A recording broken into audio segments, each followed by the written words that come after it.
Recently हमारे भारत के chief of defence staff Anil Chauhan ji ने एक इंटरव्यू दिया अमेरिकन आउटलेट ब्लूमबर्ग की रिपोर्टर को।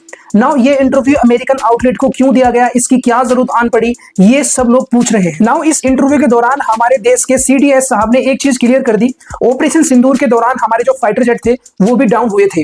कितने हुए थे इसका कोई नंबर नहीं है। इंटरव्यू में लेडी ने हमारे सीडीएस साहब से ये पूछा, इंडिया पाकिस्तान कॉन्फ्लिक्ट के बीच में पाकिस्तान ये क्लेम कर रहा है कि हमने इंडिया के 6 फाइटर जेट मार गिराए। Pakistan claims 6 Indian jets were down. Is it correct in that estimate? तो सबसे पहले सीडीएस साहब ने ये चीज क्लियर करी कि ऐसा कुछ नहीं हुआ, जो ये नंबर बता रहे हैं बिल्कुल गलत है। इतने में ही हमारे सीडीएस साहब ये भी बोलते थे कि हमारे जो फाइटर जेट डाउन हुए ये इंपॉर्टेंट नहीं है, वो क्यों डाउन हुए ये चीज इंपॉर्टेंट है। इतने में ये जो लेडी है वो बोलती है एटलीस्ट 1 जेट डाउन। तो हमारे जो सीडीएस साहब ये बोलते हैं, देखिए इस ऑपरेशन सिंदूर की जब हमने स्टार्टिंग करी थी तो स्टार्टिंग में हमसे कोई टैक्टिक मिस्टेक हो गई थी, उसको हमने देखा, उसको सुधारा, उसके बाद हमने अपने जो फाइटर जेट थे उनको उड़ाया और हमारे जो टारगेट थे उसको हमने हिट किया।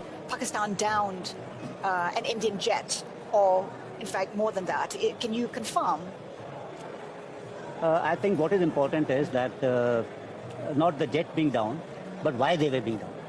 But a jet, at least one jet was downed? Yeah. Why they were. So the good part is that we are able to understand the tactical mistake which we made, remedy it, rectify it, and then implement it again after 2 days, and flew all our jets, again targeting at long range, which I said. मुझे एक बात ये समझ नहीं आ रही, अचानक से interview देने की आवश्यकता क्यों आन पड़ी, और वो भी अमेरिकन आउटलेट को जिसका ट्रैक रिकॉर्ड ही इंडिया के बारे में नेगेटिव रिपोर्टिंग करना है। इस इंटरव्यू में ये फोकस नहीं था कि इंडिया ने पाकिस्तान के जितने भी आतंकवादी है उनको कैसे मारा, आतंकवादियों को कितना नुकसान पहुंचा, और जो पाकिस्तान के एयर बेसिस है उनको कैसे डैमेज किया, पाकिस्तान को कितना डैमेज हुआ। बल्कि इनका इंटरेस्ट इस चीज में ज्यादा था कि इंडिया के फाइटर जेट कितने डाउन हुए, इंडिया को कितना नुकसान पहुंचा, और वो इस चीज की रिपोर्ट बना देते कि पाकिस्तान ने इंडिया के इतने फाइटर जेट मार गिराए, और जिससे इनकी न्यूज बिकती है।